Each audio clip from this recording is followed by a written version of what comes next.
وعلى آله وصحبه في كل لمحة ونفس عدد ما وسعه علم الله.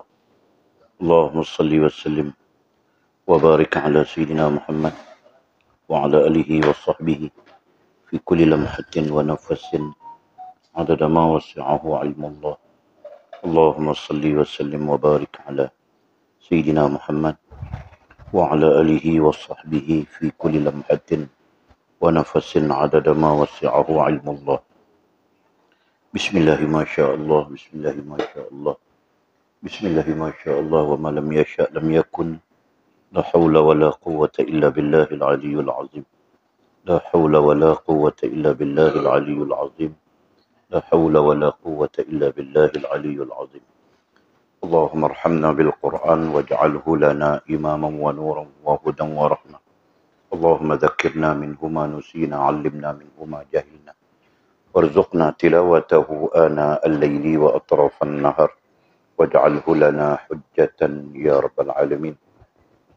اللهم افتح لنا فتوح العارفين وارزقنا فهم النبيين، واجعلنا من عبادك الصالحين والمتقين يا رب العالمين. بسم الله الرحمن الرحيم. قال مصنف رحمه الله تعالى: نفعنا الله بعلومه وبكتابه في الدارين، اللهم آمين يا رب العالمين. وبعد قال، syarahan yang ke-12. Apabila Allah yang maha gagah dan maha kaya memberi kamu harta kekayaan, maka janganlah kamu terpengaruh oleh harta itu sehingga kamu lupa dan tidak taat lagi kepada Allah.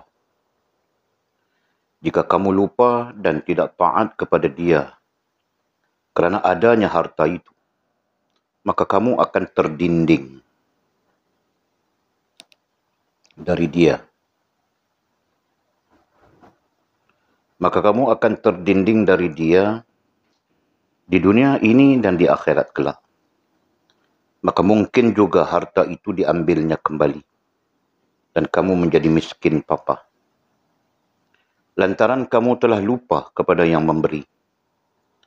Jika kamu tetap ingat dan taat kepada Allah dan hatimu tidak sekali-kali terpengaruh oleh harta benda itu, maka Allah akan memberimu harta itu dengan percuma dan tidak akan mengurangkannya walau sedikit pun. Harta benda adalah hamba. Kamu pula adalah hamba kepada Allah. Oleh itu, kamu hendaklah hidup di dunia ini di dalam jagaan Tuhan yang Maha Penyayang. Dan di akhirat kamu akan dipermuliakan. Dan tempat tinggal kamu di syurga yang kekal abadi bersama dengan orang-orang siddiq, syahid dan saleh. Syarahan yang ke-13. Janganlah kamu bersusah payah untuk mendapatkan keuntungan dan janganlah kamu coba hendak menghindarkan malapetaka. Keuntungan itu akan datang kepada kamu jika telah ditetapkan oleh Allah bagi kamu, sama ada kamu mencarinya atau tidak.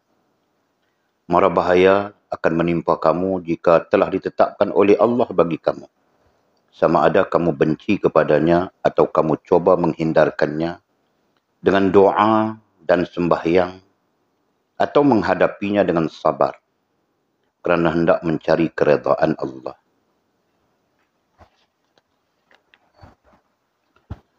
Kamu hendaklah berserah dan bertawakal sepenuhnya kepada Allah dalam segala hal, agar Dia melakukan kerjanya melalui kamu. Jika kebaikan kamu dapat, syukurlah. Jika bencana menimpa kamu, sabarlah. Dan kembalilah kepada Dia. Dan cobalah rasa keuntungan yang didapati dari apa yang kamu anggap bencana itu. Dan terus tenggelam dalam Dia melalui perkara itu, sejauh mana yang kamu terdaya dengan cara keadaan rohani yang diberi kepadamu. Dengan melalui cara ini, kamu dinaikkan dari satu peringkat ke satu peringkat yang lebih tinggi dalam perjalanan menuju Allah, supaya kamu dapat mencapai Dia. Kemudian kata musannif, kemudian kamu akan disampaikan kepada satu kedudukan. Okey. Masuk kita ke syarahan yang ke-12 daripada kitab kita Al-Futuhul Ghaib oleh Maulana Syekh Mursyid kita Abdul Qadir Jailani rahimahullahu ta'ala. Pada syarahan yang ke-12 ni, musannif secara langsung maupun tidak langsung nak mengajak kita macam mana nak hidup di dunia. Ya. Dia punya tagline. Macam mana kita nak hidup di atas muka dunia ni. Kalau perhati balik syarahan yang ke-11 bukankah tentang menikah. Nah, itu salah satu cara kita nak hidup di dunia supaya kita terus terhubung dengan Allah Subhanahu Wa Taala. Sampai kita faham kata menikah ni 50% daripada urusan agama. Selesai. Tinggal lagi 50% daripada urusan agama. Yang kita nak kena berhati-hati, berjaga-jaga. Ya kan? Itu kita fahamlah dengan limpah rahmat Allah SWT kita faham benda tu. Dan masuk pula kita kepada syarahan yang ke-12. Artinya seperti mana kita sebutkan tadi, musannif nak ajak kita macam mana nak hidup dan menghadapi sesuatu yang kita cari. Kita carilah, kan? Sesuatu yang kita carilah. Mungkin yang kita cari itu kita namakan sebagai rezeki, dan rezeki itu pula akan bertukar menjadi harta benda, bertukar menjadi macam-macam lah.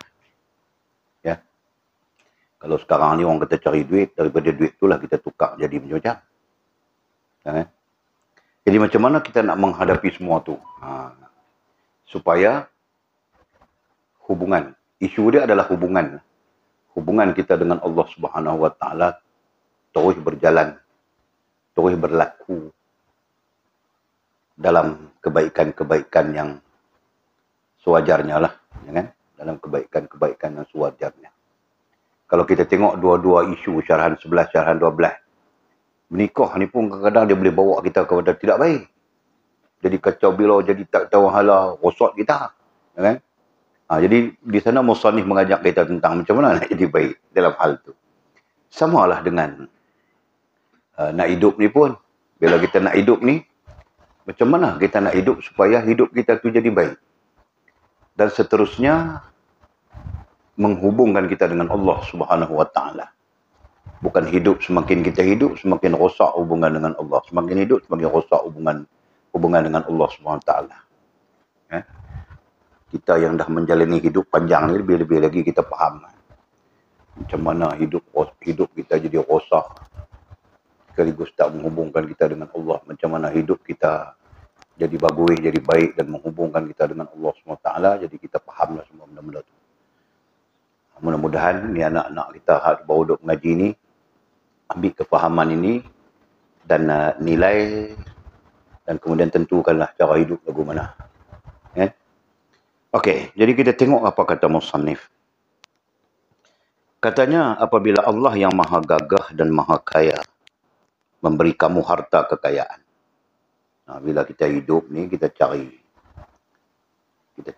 kan. Orang panggil cari makan lah, bahasa bersembang ni cari makan. Bila kita cari makan, ada kalanya lebih daripada keperluan. Ada kalanya sekadar keperluan. Ada kalanya tak cukup pun keperluan. Ini adalah keadaan-keadaan yang mungkin berlaku kat kita lah. 3 keadaan. Lebih daripada keperluan, cukup-cukup keperluan, atau tak cukup keperluan. Ini keadaan. Jadi daripada 3 keadaan itu sebenarnya tak pernah menghentikan manusia. Lebih pun dia pulun nak cari juga. Walaupun dia dah lebih daripada keperluan dah. Cukup-cukup pun dia pulun dah, tentu-tentu pulun. Tak cukup, lagi-lagi lah pulun. Ya kan? Orang Kedah kata pulun lah. Maksudnya dia akan melakukan apa saja supaya mencapai matlamat. Jadi dalam proses mencari dan mencapai matlamat itu, dia boleh berlaku macam-macam. Dia boleh berlaku redha, syukur, sebagainya, zuhud dan sebagainya. Dia juga boleh berlaku yang tak redha, tak bersyukur, tidak zuhud dan sebagainya. Itu keadaan lah. Dan dia juga boleh berlaku acah-acah syukur, acah-acah zuhud, acah-acah. Dia boleh berlaku keadaan-keadaan itu. Nah, jadi apapun keadaan bagi kita yang dididik, dibimbing oleh Maulana Mursyid, mudah-mudahan Allah merahmatinya ini, kita perlu dalam keadaan sedar. Ya, kita perlu dalam keadaan sedar bahawa Allah lah yang maha gagah. Allah lah yang maha kaya, yang memberi kepada kita harta kekayaan. Ini sebagai implikasi daripada mencari itu tadi. Ya kan? Jadi maksudnya Allah boleh bagi kepada kita harta kekayaan. Implikasi daripada cari tadi. Allah boleh bagi kepada kita, boleh tak bagi. Ya kan? Boleh bagi dan ambil balik. Dan apa sajalah, apa saja. Yang kita kemudian menyebutnya boleh berlaku apa saja. Yang penting ketika kita melalui keadaan itu dan apa saja yang boleh berlaku itu tadi, ya kan, bagaimana kesedaran kita terhadap hubungan dengan Allah Subhanahu Wa Taala. Itu penting. Orang yang tak ada hubungan dengan Allah Subhanahu Wa Taala, kalau berlaku sesuatu yang tidak disenangi, dan mungkin dia sampai jadi kepada syirik, mungkin dia sampai kepada nifaq, sampai kepada fasik. Orang yang ada hubungan dengan Allah Subhanahu Wa Taala, mungkin saja dia akan selamat. Ya, dia tak sampai pun kepada syirik, tak sampai pun kepada fasik, tak sampai pun kepada nifaq. Ataupun keadaan yang lain pula, mungkin dia syirik, dia nifaq, tapi dia sedar, kemudian dia patah balik. Ini adalah keadaan-keadaan yang akan berlaku. Jadi tetap saja kita nak mengatakan keadaan yang selamat adalah keadaan yang orang yang berhubungan dengan Allah Subhanahu Wa Taala. Dan orang yang berhubungan dengan Allah Subhanahu Wa Taala itu sendiri langsung dia akan ada kesedaran diri. Sedar diri itulah menyebabkan kita meletakkan Allah Maha Gagah, Allah Maha Kaya, Allah Maha Agung, Allah Maha segala-galanya kita akan letakkan di situ. Ya. Jadi tanpa ada kesedaran, nah di situlah puncak manusia, hamba-hamba Allah ni jadi rosak dalam pencarian, ya, dalam pencarian hidup. Okey. Jadi di sana maksud musannif adalah pastikan kita dalam keadaan sedar diri. Ya kan? Boleh saja kita sebut pastikan kita dalam keadaan faham hubungan kita dengan Allah SWT dalam mencari kehidupan. Ini kita sebut sebagai tuntunan beliau lah. Adapun keadaan yang terjadi, nah duk jadilah. Ada orang yang sampai tak sedar diri langsung. Tak sedar langsung, tak peduli langsung hubungan dengan Allah Ta'ala ke apa. Balik kerja, pergi mengai pula. Balik mengai, pergi nganga kedai kopi pula, tom yam. Lepas nganga tom yam, balik tidur. Lepas tidur, esok bangkit pagi pergi kerja. Ingat? Nah, keadaan dia macam tu saja. Duk macam tu hari-hari. Masya Allah, tabarakallah. Mudah-mudahan kita tak macam tu lah. Mudah-mudahan kita terbebas, terlepas daripada keadaan-keadaan macam tu. Atas sifat sedar diri kita. Ya, sedar diri kita. Ada perkara besar yang lebih besar daripada apa yang kita cari dalam hidup dunia ini. Iaitu hubungan dengan Allah, hubungan dengan agama, dan hubungan dengan diri kita sendiri. Okey. Jadi katanya, bila Allah SWT bagi rezeki kepada kita, ini kaedah menjaga, kaedah memelihara. Jadi dia punya persoalan dia tadi adalah bagaimana kita melalui kehidupan ini. Kita nak lalu macam mana? Katanya, maka janganlah kamu terpengaruh oleh harta itu. Ya, jangan kamu terpengaruh. Ini bahasa teks ni lah yang selalu kita sebut. Jangan makhluk, jangan benda, jangan hal, jangan perkara mempengaruhi rohaniah kita. Atau mempengaruhi akal dan hati kita. Jangan. Kan? Mencari keperluan itu adalah tabi'i. Tapi jangan sampai semua itu mempengaruhi kita. Oh, jangan buat melawak main. Dia mempengaruhi hati kita sampai kita lalai.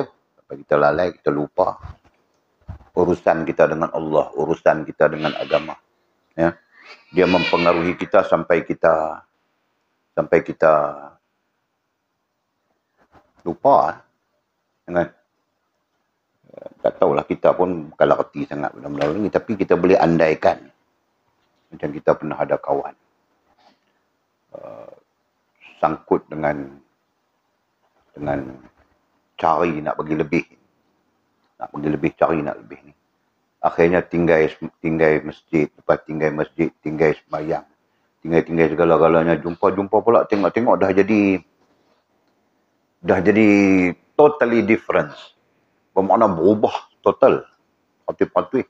Dulu masa duk jumpa ke masjid dengan jubahnya, dengan lebaynya, dengan ridaknya, apa. Sekali jumpa pula, beberapa tahun kemudian jumpa pula, bogel biar. Kalau pendek. Kalau pendek. Saja-saja kita nak tanya, kita pun segan, tapi kita kias-kias. Tak dan sikit lah ni, sibuk lah. Pasal apa? Masa kerja ni sana, ada meeting sana, ada meeting sana. Kan? Jadi ini keadaan-keadaan yang mungkin berlaku kepada kita. Kalau kita cari sebabnya apa? Sebabnya terpengaruh tadi. Sebabnya terpengaruh dengan benda, dengan makhluk, dengan benda, dengan hal, dengan perkara. Musa ni sebut harta aja, pasal dia fokus benda yang kita cari je.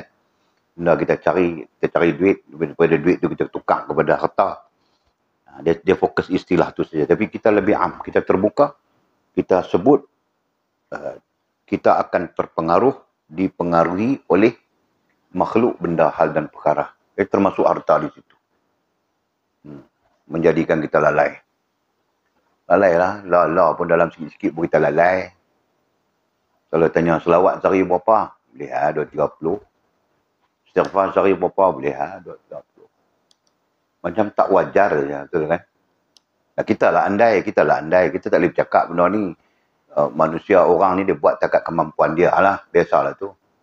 Tapi satu sisi lain, wajarkah kita pendosa yang tak tahu nak abang banyak mana punya dosa ni istighfar 10 kali. Tu pun istighfar pasal nak tarik rezeki. Ada juga yang faham macam tu kan. Ada juga istighfar pasal nak kebaik. Ada pula istighfar pasal nak menguasai ilmu hikmah dan sebagainya. Misalnya kan. Allah, Masya Allah. Betul lah tu. Jadi kalau kita muhasabah secara kerohanian, menunjukkan kata kita pun orang yang terkena pengaruh tu. Cuma kita nak mengaku kan tak mengaku ya. Tapi saya mengaku lah. Saya mengaku lah. Kita pun terkena pengaruh tu. Kita terkena pengaruh benda, pengaruh makhluk, benda, hal dan perkara ni. Semua ni mempengaruhi kita. Itu sebab dalam semayang kita boleh duduk fikir. Lembu lah, kambing lah. Berbagai dalam semayang. Dia boleh fikir macam-macam. Sedang Allah baca apa? Baca ke tak tadi tu? Dia jadi kalut. Contohlah. Jadi itu gambaran yang menunjukkan kita. Yalah, saya muhasabah saja. Kan? Menunjukkan kita terpengaruh dengan hal-hal berkaitan dengan cari nak hidup itu tadi. Banyak benda. Bila kita lalai, walaupun istilahnya zikir, istilahnya mengingati Allah. Tapi kelalaian itu sebenarnya menunjukkan lalai kita dalam urusan dengan Allah. Lalai kita dalam urusan dengan agama. Lalai kita dalam urusan dengan diri kita sendiri. Itu. Jadi maka kata musannif, maka janganlah kamu terpengaruh. Dia nak abang kita, lagu mana keadaan pun, ajak diri kita supaya jangan terpengaruh. Cari secara tabi'i. Bukan cari secara terpengaruh. Cari secara terpengaruh ni dia lain. Cari secara tabi'i ni dia lain. Cari secara tabi'i, dia memadai keperluan. Dapat keperluan, cukup keperluan kita sudah. Yang lain-lainnya kita urusan dengan Allah, urusan dengan agama, urusan dengan diri. Tapi kalau cari dengan sebab pengaruh ni, dia lain pula. Dia membawa kita kepada hal-hal yang lara. Bahkan kita banyak perkara lara akan berlaku di sana. Okay? Banyak perkara lara artinya tidak menghubungkan kita dengan Allah berlaku di sana. Okey. Jadi katanya, maka janganlah kamu terpengaruh oleh harta itu. Musa ni sebut harta saja, tapi kita am ya, kita sebut umum, lagi umum. Kita sebut 4 sekali. Sehingga kamu lupa dan tidak taat lagi kepada Allah. Nah, pertama kita bercakap lupa dulu. Lupa lalai dalam komponen dia. Kan? Kita lupa urusan kita dengan Allah. Kita lupa urusan kita dengan agama. Kita lupa urusan kita dengan diri kita sendiri, dengan sesama makhluk. Kemudian lupa, lalai, kemudian lupa. Kan? Itulah yang terjadi. Kemudian sedikit sebanyak dia akan memberi kesan kepada ketaatan kita. Ya? Kepada Allah SWT. Itu yang kita cerita tadi. Mula duduk sembahyang, semua elok. Semua elok mengaji apa semua. Tapi kerana nak mencari itu, dia sibuk. Dia lupa, dia lalai, dia lupa. Dan akhirnya, efek kepada amalan lah. Ya? Efek kepada amalan. Hak duduk sembahyang, tak sembahyang dah. Kan? Hak duduk tutup aurat elok, tetap pakai elok pendek. Ya?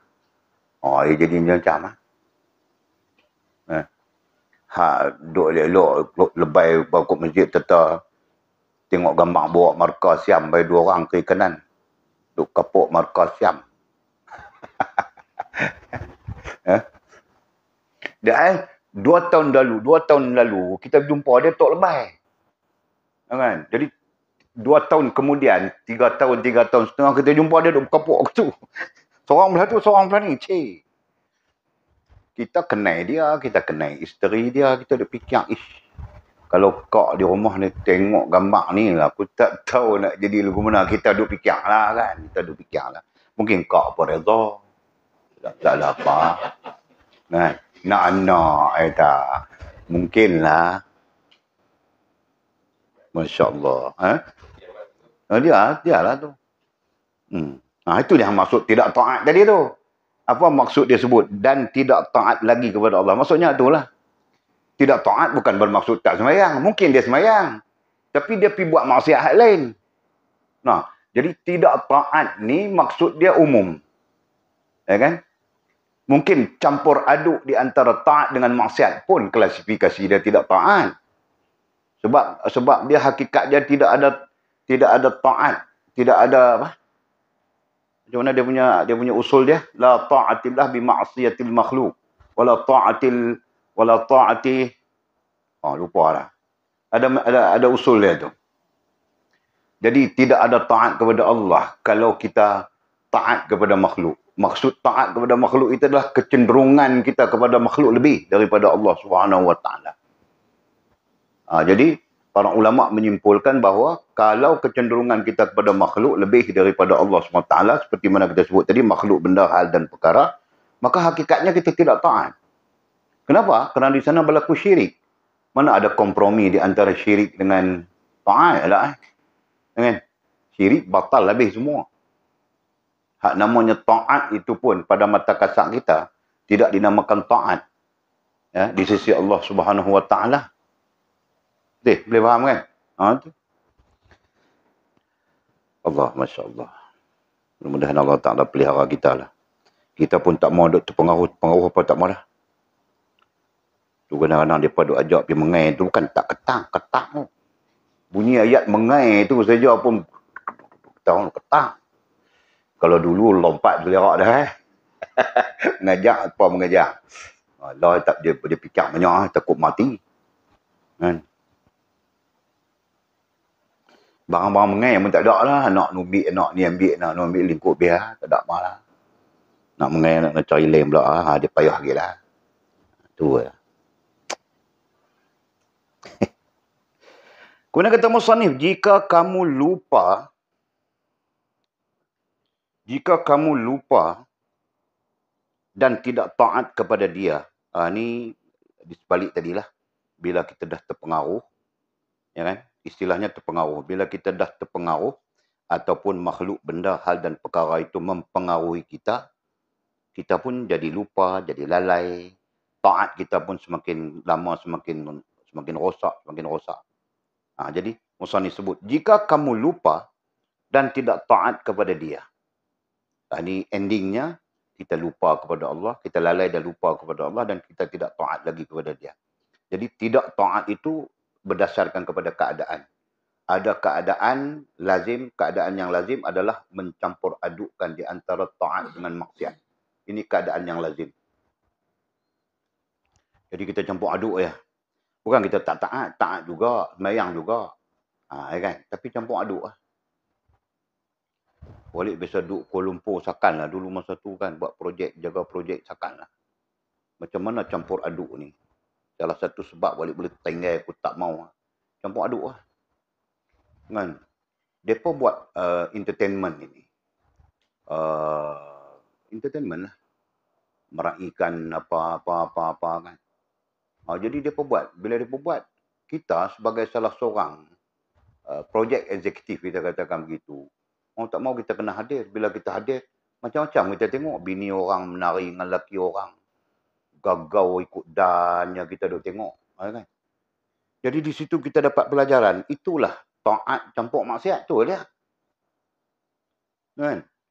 Taat campur maksiat. Sekali masa sembahyang kan tak sembahyang. Adalah yang tak sembahyang, ada jugalah. Kita pun tengok.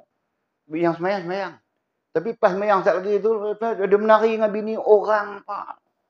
Menari. Saat ni nak buat tango. Saat ni nak buat tanpa menari ni kita pun tak erti. Kan? Dia macam-macam irama kan. Jadi macam-macam lah. Allah. Jadi pelajaran yang kita kutip daripada situ, itulah maknanya taat campur maksiat. Persoalan besar, taat campur maksiat ni sah kah? Kan? Fiqah mungkin sah lah. Sah dari sudut taat tu taat lah, betul lah. Maksiat tu maksiat lah fiqahnya. Tapi dari sudut kerohanian, kedua-dua yang bercampur aduk ini merosakkan kita. Membatalkan hubungan kita dengan Allah SWT. Ini yang kita kena ada kesedaran. Kita ambil contoh tu tadi dan kena ada kesedaran. Itu contoh lah. Kita sebut tadi tu sebagai contoh lah. Yang kita bisa tengok dengan mata kepala kita kan. Nah, jadi bukan saja dalam bentuk macam tu. Dalam macam-macam bentuk lah. Macam-macam bentuk boleh jadi. Kan? Taat. Tapi kakam tengok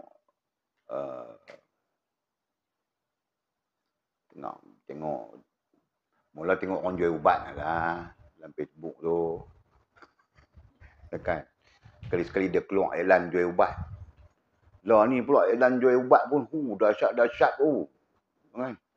Di bawah tu dia ada link dia. Kan? Kita tekan ke tak tekan, sekali dia akan iklan 2-3 saat. Kok kita punya Facebook tu dia kan. Lah ni dia jadi gitu. Perak ada keluar main. Tekan tani dia kata, kalau nak tengok video ni, video tu, video ni, video tu. Bahaya betul lah. Jadi nak kira guna tu, nak kira maksiat ke tak bagi fatwa Ustaz? Rezeki. Boleh pakai lah.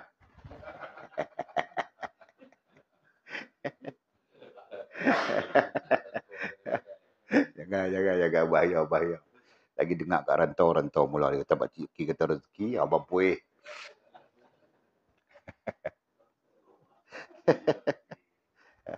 Allah ya Allah. Jadi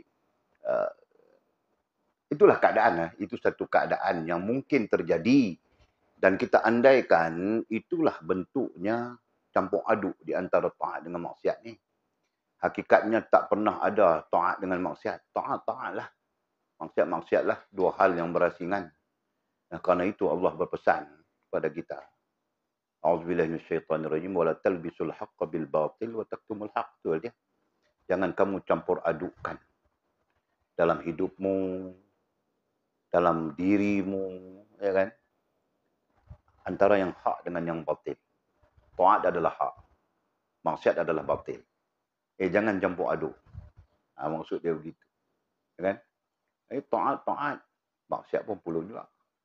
Walaupun maksiat itu kecil dalam konteks kerohanian, kita kena jelas bahawa walaupun kecil tapi tetap maksiat.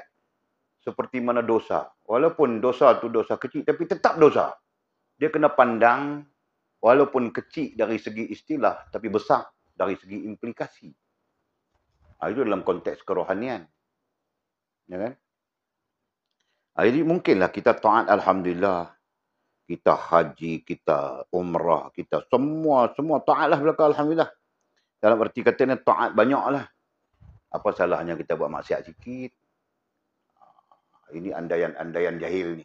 Jangan gitu kan? Nah, maksiat yang sedikit itulah nantinya akan mengimplikasikan maksiat yang lebih besar. Nah, kita kena ambil beringat lagu tu dalam konteks kerohanian. Jadi kata musannif, jika kamu lupa dan tidak taat kepada dia, mungkinlah. Sikit demi sedikit kita cerita tadi. Dia bukan nak segerup lagu tu. Mungkin dia sikit. Akhirnya kita jadi lalai, lupa dan tidak taat kepada dia, ay Allah Subhanahu Wa Taala. Kenapa? Kerana adanya harta itu. Atau kerana adanya makhluk, benda, hal dan perkara. Kita lebih luas. Kan? Kerana makhluk, benda, hal dan perkara itu menyebabkan kita lupa. Kita lalai, kita lupa untuk taat kepada Allah SWT. Sebaliknya menjadi maksiat. Maka kamu akan terdinding. Ini penting untuk kita peringat. Maka kamu akan terdinding. Terdinding, terhijab. Itulah istilahnya pun. Ya. Maka kamu akan terdinding, ay terhijab dari dia. Apa maksud terdinding, terhijab? Menyebabkan kita tak nampak. Akal dan hati kita buta terus. Ya kan? Mata kasar ialah celik. Tapi mata kasar pun tak boleh nampak dan memberi nilai. Ya? Mata hati pun terkatup buta, mata akal pun terkatup buta. Itulah maksud terdinding. Ya kan? Terdinding mata akal kita daripada memikirkan hak-hak Allah SWT yang maha sempurna. Terdinding mata hati kita daripada merasakan hak-hak Allah yang maha sempurna. Nah, akhirnya kita tak rasa apa dalam urusan dengan Allah, dalam urusan dengan agama, kita tak rasa apa. Tak ada rasa apa langsung. Kotlah nak rasa bersalah ke. Kotlah nak rasa aku ni berdosa ke. Tak ada. Dia free daripada semua rasa dan perasaan itu. Jadi orang gini jadi kan. Orang gini ada. Lambat hari kita jumpa. Dia tak rasa apa langsung. Ada satu kes dulu. Dia pernah cerita kita. Ada satu geng 3 line ke berapa line tak tahu. Awak lari bini orang. Oh, ini cerita betulnya. Awak lari bini orang. Bukan sekadar buat lari. Dia bawa bini orang. Adalah jawab dia pal. Gumna kita tak tahu. Lepas tu last kali. Orang tahu sebenarnya orang pergi tanya. Kan? Hampa tak rasa berdosa kah di antara dialog dia kan? Dialog mesti direkam. Hampa tak rasa berdosa kah hampa buat lagu ni ambil bini orang lepas tu hampa buat lagu ni hampa tak rasa berdosa. Tak ada apa, kami cari makan. Jadi maksudnya cari makan untuk si bini orang hak tu pasal kena cari makan untuk dia pasal. Ini cerita jual orang dalam pada keadaan tu pun dia tak rasa berdosa, dia rasa tak ada apa situ. Jadi andaian kita tu satu kes yang kita berjumpa, satu keadaan yang kita berjumpa. Hakikatnya banyak manusia yang macam itu. Banyak. Kan? Tak rasa berdosa. Tak semayang, tak rasa berdosa. Biasa, relax. Nah, tu nak abang apa? Nak abang kata, tanda terdinding. Tanda terhijab. Ada para ulama kita lah khususnya, ulama Nusantara kita menggunakan istilah terdinding ataupun terhijab itu dengan mati rasa. Ada baca satu teks Indonesia, ulama Jawi lah, ulama Jawi tapi Indonesia. Apa nama dia? Apa? Dia menggunakan istilah mati rasa. Mana mati rasa ni berarti tak ada rasa. Tak ada rasa dengan Allah, tak ada rasa dengan agama. Tak ada rasa dengan diri. Maksud tak ada rasa dengan diri ni rentetan daripada zalim terhadap diri sendiri tu. Kan? Dia tak ada rasa dengan diri. Dia rasa diri dia betul, benar gitu je. Tu kata tak ada rasa tu, mati rasa tak ada rasa tadi tu. Maksudnya dia tak tahu kata dia meletakkan diri dia tu di tempat yang tidak betul. Itu maksudnya mati rasa. Kita ni tahu kata kalau kita ada rasa, kita sedang kata diri kita ni kita letak di tempat yang tak betul. Kita nak perbetulkan. Tu baru orang ada rasa kan. Ini orang mati rasa ni tak ada, tak betul pun dia kata betul. Dan itulah maknanya terdinding tadi. Bahaya no. Kalau duduk peringkat tu bahaya lah. Bahaya di dunia, bahaya di akhirat. Musannif pun sebut ni. Maka kamu akan terdinding dari dia, ai dari Allah. Kita besarkan lagi, bukan dekat Allah saja. Agama, diri kita sendiri pun terdinding, terhijab. Ya. Di dunia ini dan di akhirat kelak. Di dunia kita terdinding, terhijab. Tak nampak apa. Sampai-sampai tak peduli pun urusan dengan Allah, urusan dengan agama, urusan dengan diri. Akhirnya mati dengan ayat tu. Kan? Bawa sampai akhirat pun kita terdinding daripada Allah Subhanahu Wa Taala. Jadi terdinding di akhirat itu maksudnya tidak ada keampunan daripada Allah Subhanahu Wa Taala. Allah, Masya Allah. Tabarakallah, tabarakalrahman. Tertakutlah pasal kita kuai duk muda ni. Pasal kita kuai duk muda. Kuai lama, kuai muda. Kuai lama, kuai muda. Jadi kita takut lah. Saat ni kita mati dalam keadaan terhijab ni. Okey. Kemudian kata musannif, maka mungkin juga harta itu diambilnya kembali. Boleh jadi. Ini satu keadaan ya. Boleh jadi Allah ambil balik harta tu. Allah ambil balik makhluk itu. Allah ambil balik benda itu. Allah ambil balik hal itu. Allah ambil balik perkara itu daripada kita. Boleh jadi macam tu. Kan? Sebab hak Allah Ta'ala belaka. Dia nak bagi, dia nak ambil balik, dia nak buat macam mana. Itu hak dia lah. Tidak ada kepahian apapun pada Allah Subhanahu Wa Ta'ala. Jadi sekadar andaian. Maka mungkin juga harta itu diambilnya kembali. Allah ambil balik. Yang menyebabkan kita lalai, yang mempengaruhi kita sampai kita lalai, lupa dan bermaksiat kepada Allah SWT itu Allah Ta'ala ambil balik pada kita. Dan kamu menjadi miskin papa. Lepas itu kita jadi miskin papa balik, payah, susah dan sebagainya balik. Ini pun satu hal juga. Syekh kami ketika mensyarahkan tang ni lah dia cerita kat kami kata, sebenarnya hidup kita ni bila ada maksiat kepada Allah, hidup kita jadi susah. Jadi maksudnya maksiat kepada Allah, dosa kepada Allah SWT itu menjadi sebab kepada susahnya kita nak hidup. Susahnya perjalanan hidup kita. Pada ketika itu kita tak faham, tapi bila kita lalui sendiri baru kita tahu betul. Betul. Kita dapat duit banyak tapi tak tahu pergi ke mana. Jadi gitu. Tak tahu pergi ke mana, tiba-tiba habis je. Kereta pula saat ni bocok tuan tu. Saat ni pecah tuan ni. Saat ni lagu tu. Saat ni lagu ni. Semua ada saja tak kenal dia. Dia akan jadi macam tu. Itu yang kita lalui lah kan.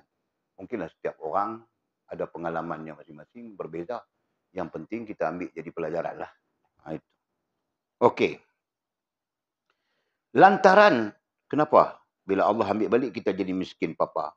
Miskin papa tu satu hal. Allah dindingkan, Allah hijabkan kita tu satu hal lagi. Ini yang dikatakan miskin. Miskin dan sesat itu lebih buruk daripada kaya yang sesat. Kan? Lebih buruk miskin yang sesat daripada kaya yang sesat. Walaupun hakikatnya kedua-duanya sesat. Okey. Lantaran kamu telah lupa kepada yang memberi. Sebab apa Allah Ta'ala ambil balik? Ini kemungkinan yang kita sebutkan tadi. Allah ambil balik sampai kita jadi susah, sampai kita jadi miskin dan jadi payah nak dapat balik, nak cari rezeki dan sebagainya. Lantaran kamu telah lupa kepada yang memberi. Kerana kita lupa kepada yang memberi. Jadi, maksudnya harta benda ataupun makhluk benda, hal dan perkara tadi mempengaruhi kita sampai kita lupa. Bila kita lupa, boleh jadi Allah ambil balik. Bila Allah ambil balik, kita pun terdinding, terhijab dan sebagainya. Menyebabkan kita hanyut terus. Walaupun dalam keadaan papa, tak ada apa. Pun tetap kita hanyut terus. Jadi gambaran ni mudah aja. Berlambak orang miskin yang tak sembahyang pun. Padahal miskin. Kan? Nah, abang kata, itulah maksud dia pengaruh. Yang maksud dia lupa lalai tadi tu. Ya. Kalau kaya tak sembahyang satu hal lah kita kata. Ini miskin apa pun tak ada. Tu pun tak sembahyang, tak peduli, duduk lagu tu. Nganga, terkangkang tengok TV. Seronok, kuki. Kita biasa masuk tengok orang duduk dalam estate lagu tu. Dulu. Sajalah kita bercampur kan. Estate.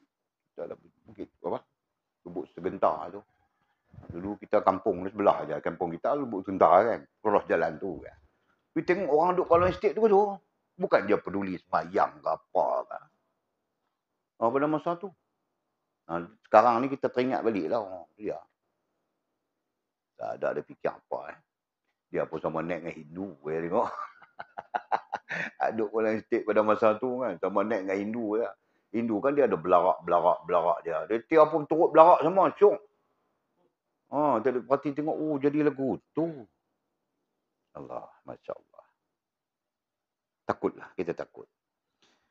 Kemudian katanya. Jika kamu tetap ingat dan taat kepada Allah. Sebaliknya. Kalau kita tetap ingat dan taat kepada Allah. Ya kan? Sama ada kita diberi oleh Allah SWT makhluk benda hal dan perkara itu. Ataupun tidak. Kita katakan tetap saja. Kita ingat dan taat kepada Allah. Dan hatimu tidak sekali-kali terpengaruh oleh harta benda itu. Hati kita pun tak terpengaruh. Taat berlaku, hati kita pun tak terpengaruh dengan makhluk benda hal dan perkara. Cantik ya? Kita katakan begitulah. Sebab dia dua isu di situ langsung tak langsung. Satu taat, lagi satu pengaruh. Kan? Ada orang taat dalam masa yang sama dia terpengaruh. Terpengaruh inilah yang semakin yang akan melalaikan dan melupakan kita terhadap kepada Allah Subhanahu Wa Taala. Jadi sebab itu kita di awal tadi pun kita sebut kita kena taat dan tidak terpengaruh. Ini nak bina kita punya diri kita, nak bina kita punya lifestyle kita.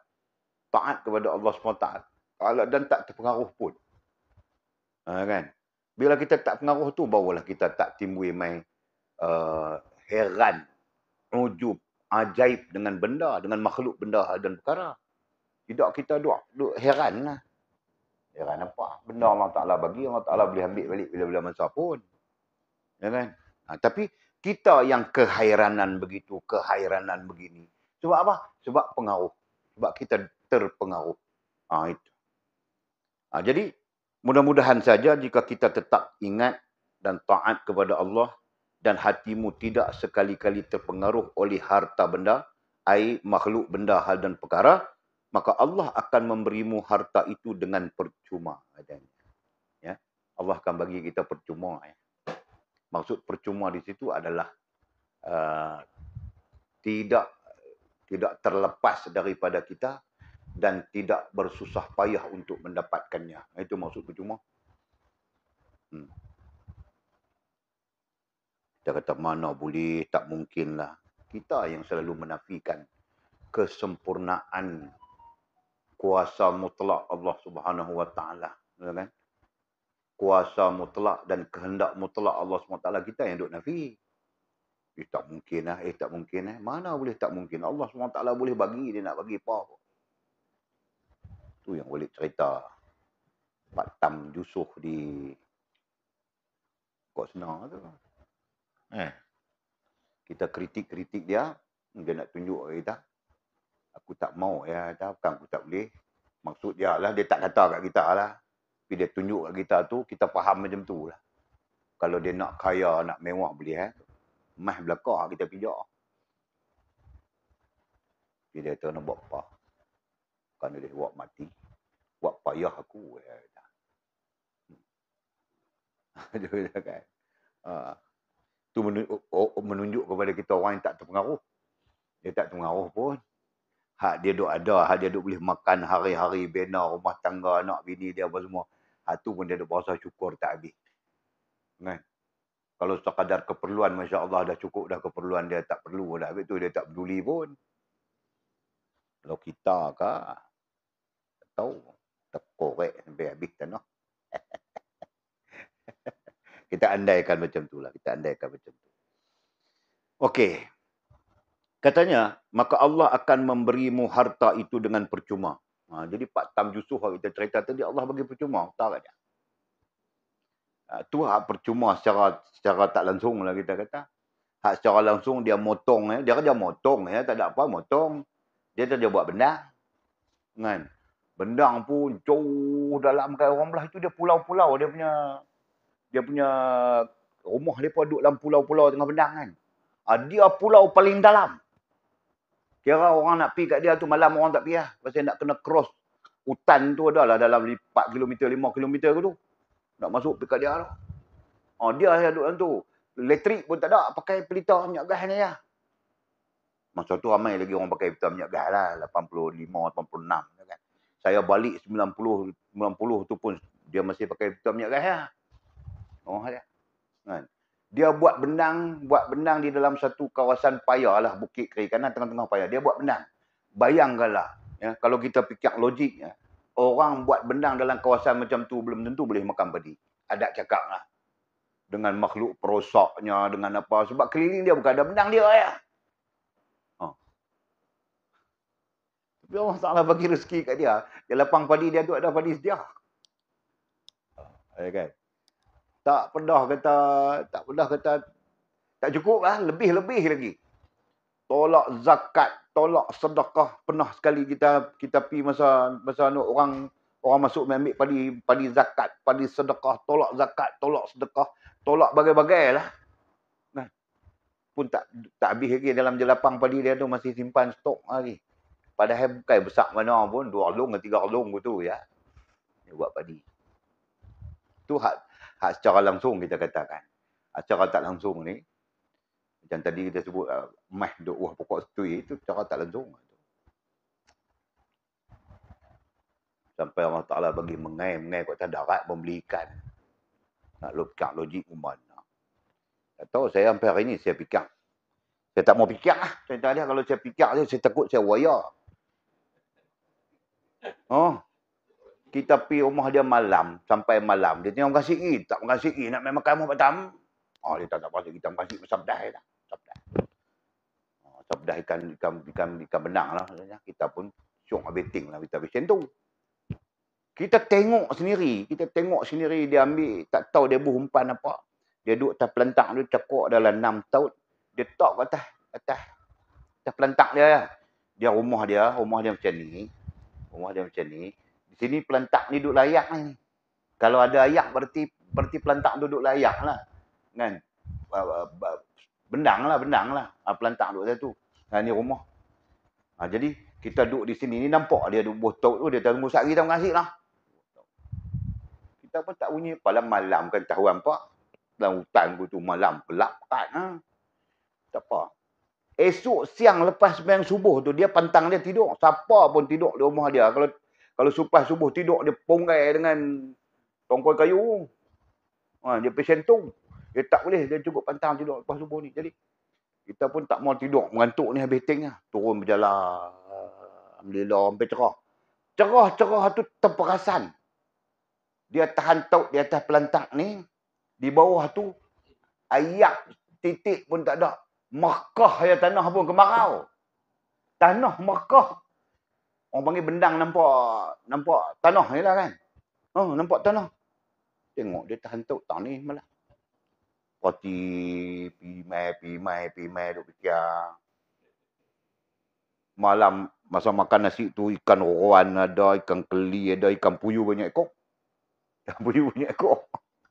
Main mana ikan puyuh, ikan keli, ikan roan dengan tanah Mekah dah, tanah selut bendang tu Mekah bila. Dia tahan tok kat mana? Ayak tak ada titik pun. Ni kita kata Allah bagi rezeki kat dia. Kalau tanya apa rahsia dia yakin dengan Allah Ta'ala. Itu ya kan.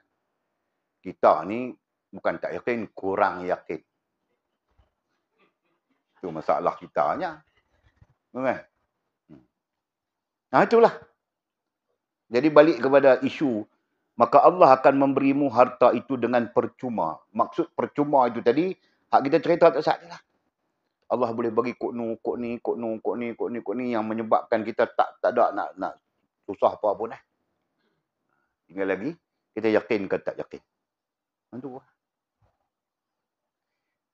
Selalu kita duk tafsir. Kalau tak buat kerja nak main mana. Kalau tak buat kerja nak main mana, kita tafsir macam tu kan. Itu umum lah. Itu kita, akal kita, tahap hubungan kita dengan Allah SWT. Kita akan tafsir macam tu lah. Mana tak mungkin, mana tak mungkin. Allah nak buat tak ada timbul pun tak mungkin itu. Tak ada perkara yang tak mungkin bagi Allah SWT, tak ada. Dan kita pun melalui dah pengalaman tu, tengok dengan mata sendiri hak pelik-pelik ni macam-macam. Nah, itulah contoh. Allah memberimu harta, katanya harta. Jadi kita majas sudah tadi. Harta itu sebagai isu spesifik. Umumnya makhluk, benda, hal dan perkara. Itu. Katanya dengan percuma. Percuma maksudnya tanpa perlu bersusah payah. Tadi kita nak cari, tadi kita kena susah payah boleh kan? Allah boleh bagi tanpa susah payah apapun. Kemudian katanya, dan tidak akan mengurangkannya. Dan Allah SWT tidak akan mengurangkannya. Yang namanya makhluk, benda, hal dan perkara itu, walau sedikit pun. Allah Ta'ala boleh buat macam tu, boleh bagi macam tu. Tapi asas yang kita duk bincang ni, kalau kita taat dan patuh pada Allah SWT. Jadi maknanya, janji Allah Ta'ala kepada siapa yang taat dan patuh itu, dimudahkan oleh Allah SWT keperluannya. Nah, itu pasti. Ya, itu janji yang pasti. Cuma kita saja yang tak meyakini janji yang pasti itu. Menyebabkan kita lalaikan urusan dengan Allah, urusan dengan agama, urusan dengan diri kita. Kita sibukkan dengan urusan mencari keperluan hidup. Sampai berlebih-lebih pun kita tak sedar. Okey. Kemudian katanya, harta benda adalah hamba. Ini dia punya falsafah yang kita kena pegang secara kerohanian. Harta benda adalah hamba, kata dia. Ingat lah, harta benda ni hamba Allah SWT. Hamba siapa? Hamba Allah. Harta benda ni hamba Allah. Kalau kita katakan makhluk, benda, hal dan perkara lebih umum. Semua ni hamba Allah SWT. Bila hamba Allah, mereka tertakluk kepada perintah Allah SWT. Jadi, kamu pula adalah hamba kepada Allah. Kita pula adalah hamba kepada Allah SWT. Kemudian istilah lain disebut khalifah. Kan? Jadi bahasa mudahnya kalau kita gunakan struktur.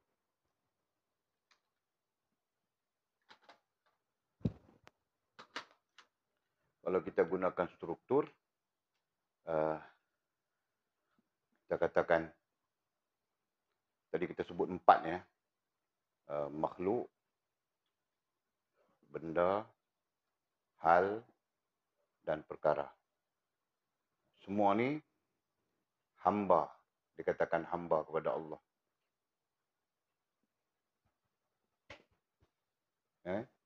Hamba kepada Allah. Jadi di atas benda ni, di atas hamba kepada Allah ni ada kita. Ada kita. Tulis kita. Ada kita. Kita hamba kepada Allah. Ataupun digelar sebagai khalifah. Ini struktur lah. Ini satu struktur. Jadi nak habaq kata apa? Nak habaq kata di atas ni Allah lah. Di atas Allah. Jadi kita hamba kepada Allah. Allah SWT jadikan kita sebagai hambanya dan khalifahnya. Jadi Allah jadikan kepada kita makhluk, benda, hal dan perkara. Kita sebut di sini kan. Makhluk, benda, hal dan perkara ni mereka merupakan hamba kepada Allah dan menjadi hamba kepada kita. Bahasanya. Allah jadikan lagu tu lah. Ya kan? Cuma istilah hamba ni tak sesuai lah kepada sesama makhluk. Tapi kalau istilah kita khalifah, mereka diperintahkan oleh Allah SWT khidmat kepada kita, nah itu munasabah lah. Betul? Maka Allah perintahkan beras khidmat kepada kita. Habis itu kita boleh makan beras hari ini. Makan nasi. Allah perintahkan ayam tadi, makan roti canai, cicak kuah ayam. Allah perintahkan ayam tu khidmat kepada kita, habis itu kita boleh makan. Allah perintahkan lembu, kambing, segala kebau, segala rusa, segala apa semua. Khidmat kepada khalifah yang namanya manusia ni. Sebab itu kita boleh makan. Segala sayur, segala apa. Ya. Kerana Allah perintahkan mereka khidmat kepada kita. Begitulah maksud mudahnya. Ya, tabi'i itu tabi'i. Tabi'i satu hal lah kan. Allah menjadikan itu tabi'i. Kita makan kambing, makan lembu, makan ayam, makan apa, boya apa makan. Itu tabi'i satu hal. Tetapi di satu sisi lain, Allah menjadikan apapun yang ada sebagai makhluk, sebagai hamba kepada khalifah, dan khalifah itu hamba kepada Allah Subhanahu Wa Taala. Nah, itu hakikatnya. Allah, Masya Allah. Jadi itu kata musannif, harta benda ataupun makhluk, benda, hal dan perkara adalah hamba kamu. Adalah hamba. Kamu pula adalah hamba kepada Allah. Jadi ini adalah rentetan kefahaman tentang kedudukan manusia di sisi Allah Subhanahu Wa Taala sebagai khalifah itu tadilah. Maka yang lain-lain itu akan berkhidmat kepada manusia. Jadi tinggal lagi manusia macam mana yang akan makhluk, benda, hal dan perkara ni khidmat. Nah, itulah yang kita duk belajar tentang tahap tentang kedudukan manusia di sisi Allah SWT. Jadi dia ada tahapnya, kan? Dia ada tahap yang disebut sebagai himmah, ada tahap yang disebut sebagai izzah, ada tahap yang disebut sebagai karamah. Karamah itu pula ada berbagai-bagai, kan? Ada antaranya dipanggil khariqul adah, yang mencari adat. Itu kan? Itu adalah bahagian daripada bentuk Allah memerintahkan hamba khidmat kepada khalifah. Itu dia. Ya kan? Dia bukan ilmu. Saat ni dia pada kata, "Oi, ada ilmu, kita boleh berjalan tahiyyak, ada ilmu, kita boleh..." Tak tahulah, kita tak bisa berjumpa lah ilmu lagu tu kan. Tapi kita berjumpa dalam banyak teks-teks ilmiah, itu adalah kemuliaan. Ataupun dalam bahasa Arab dipanggil karamah. Itu adalah karamah ataupun kemuliaan yang dianugerahkan oleh Allah SWT kepada orang-orang tertentu.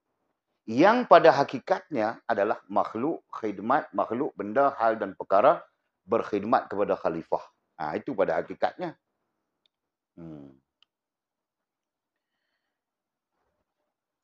Oleh itu katanya, oleh itu kamu hendaklah hidup di dunia ini. Lagi, bagaimana kita nak hidup? Kalau dah kita faham dah benda-benda ni, kita nak hidup bagaimana? Kita nak hidup sepatutnya macam mana? Katanya, oleh itu kamu hendaklah hidup di dunia ini dalam jagaan Tuhan yang Maha Penyayang. Kita kena hidup dalam jagaan Tuhan. Apa maksud hidup dalam jagaan Tuhan? Tuhan Maha menjaga. Maha menjaga. Hang apa pun dia Maha menjaga. Maksudnya di sini adalah meyakini. Jadi teksnya, oleh itu kamu hendaklah hidup di dunia dengan meyakini jagaan Tuhan yang Maha Penyayang kepada kamu. Maksudnya begitu. Ya, kita hidup di atas muka dunia ini, kita kena terikat, boleh saja kita sebut, kita kena terikat dengan Allah yang menjaga, Allah yang Maha Penyayang menjaga kita. Kita kena terikat itu. Kan? Jadi Allah yang Maha Penyayang itulah yang menjaga kita. Dan memang itu hakikatnya pun. Ya. Sebab dalil yang kita baca boleh memahamkan kepada kita. Antaranya apa? Wallahu yakhrujakum min butuni ummahatikum la ta'lamuna syai'ah. Ketika Allah mengeluarkanmu daripada perut ibumu, kamu tidak tahu apapun. La ta'lamuna syai'ah. Jadi kamu tak tahu satu apapun. Hakikat semua orang itu. Keluar daripada rahim ibu kan tahu tentang apa-apa. Makan pun tak tahu, minum pun tak tahu, apa pun tak tahu. Kan? Tapi bagaimana Allah memerintahkan semesta alam ini khidmat kepada kita yang tak tahu apa tu tadi. Sampai tua lagu ni lah. Sedang umur 56 lah. Tua lah. Sakit orat sana, sakit orat sini. Nak mati lah. Ya kan? Itu hakikatnya. Jadi apa yang kita perlu nampak di situ? Apa yang kita perlu sedar di situ? Maka jawabnya, yang perlu kita sedar di situ ialah Allah Maha menjaga kita. Daripada tidak ada kepada ada, sampai kepada mati, sampai kepada tiada dan kembali ada.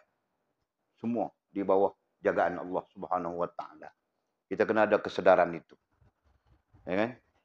Barulah kita tak bercanggah dengan Allah mudah-mudahan. Tak kiralah bentuk apapun, kecil ke besar kan. Kesedaran itu untuk menjadi benteng daripada kita bercanggah dengan Allah Subhanahu Wa Taala disebabkan pengaruh makhluk, benda, hal dan perkara. Dan katanya, dan di akhirat kamu akan dipermuliakan. Kalau kita dengan penuh sedang ya, di bawah jagaan Allah SWT dan kita menjaga hubungan dengan Allah SWT, itu ketika di dunia ya, itu ketika di dunia. Di akhirat kamu akan dipermuliakan. Di akhirat kita akan dipermuliakan oleh Allah Subhanahu Wa Taala. Ini maksud musannif agak tidak melampau lah.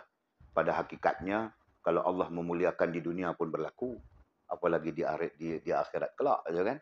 Itu yang kita sebut karamah tadi. Dan di akhirat kamu akan dipermuliakan. Masya Allah. Termasuk kemuliaan akhirat itu adalah mendapat keampunan Allah Subhanahu Wa Taala, terlepas daripada azab sengsara, ya kan? Dan terakhir sekali adalah bertemu dengan Allah Subhanahu Wa Taala. Ada yang mengatakan terakhir sekali adalah melihat wajah Allah Subhanahu Wa Taala dan sebagainya. Nah, tak salah apa kita nak guna istilah mana pun tak apa. Itu bahagian daripada bentuk kemuliaan yang diberikan oleh Allah di hari akhirat kelak. Ini berdasarkan Al-Quran, berdasarkan hadis Nabi SAW lah. Kemudian katanya, dan tempat tinggal kamu di syurga.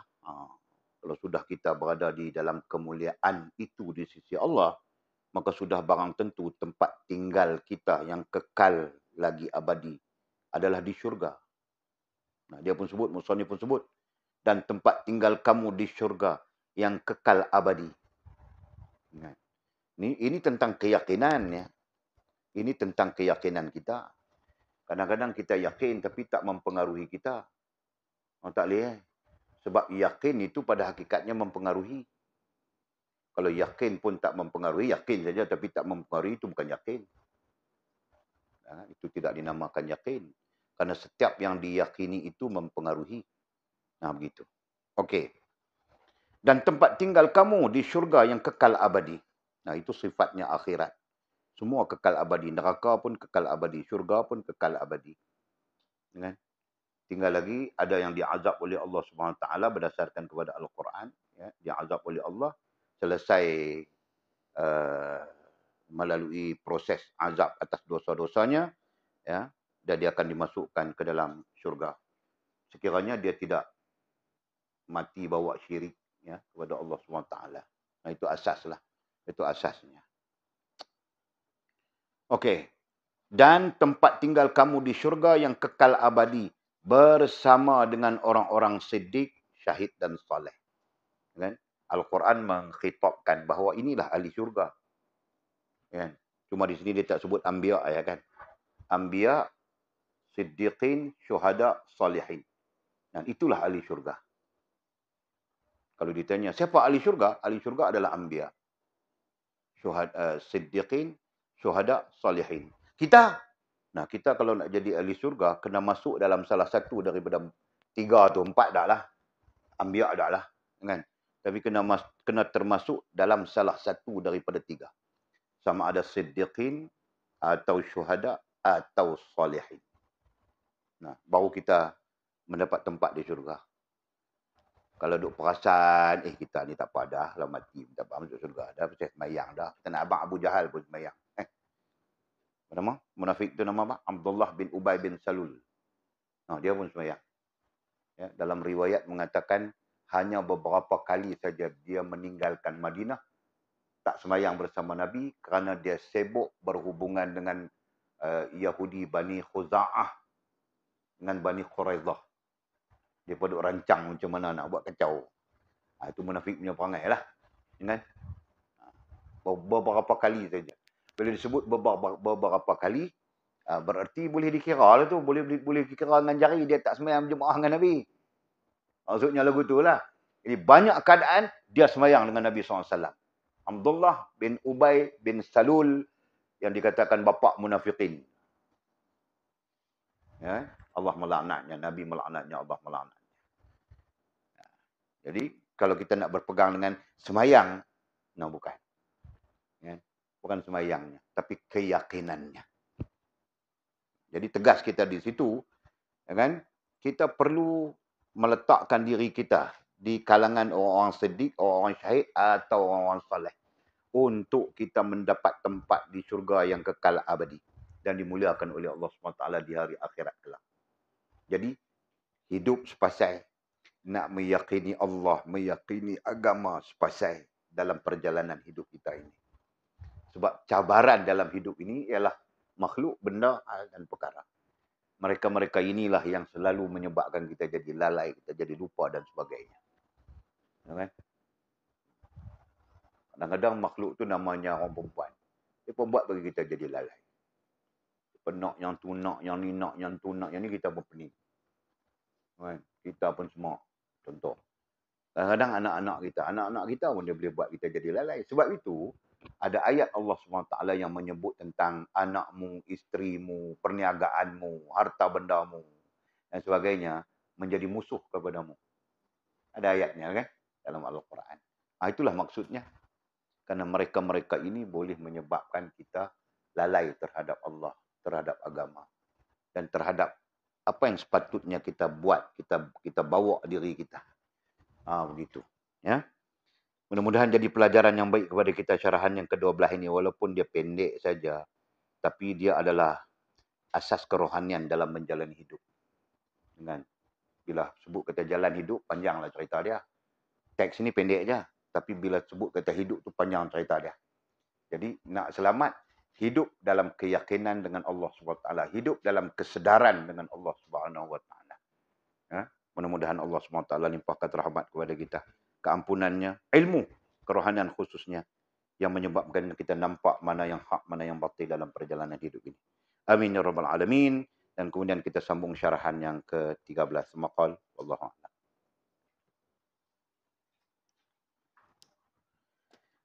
Okey, ada soalan yang perlu dijawabkah?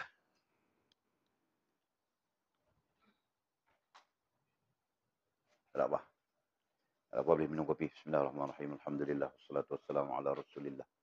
اللهم افتح لنا فتوح العارفين وارزقنا فهم النبيين واجعلنا من عبادك الصالحين اللهم اهدنا الصراط المستقيم صراط الذين انعم الله من النبيين والصديقين والشهداء والصالحين اللهم ربنا افتح بيننا وبين قومنا بالحق وانت خير الفاتحين اللهم اعنا على ذكرك وشكرك وحسن عبادتك اللهم فقهنا في الدين وعلمنا التأويل اللهم فقهنا في الدين وعلمنا التأويل اللهم فقهنا في الدين وعلمنا التأويل وصلى الله على سيدنا محمد وعلى آله وصحبه وبارك وسلم والحمد لله رب العالمين تقبل الله منا ومنكم الله أكبر. Makan.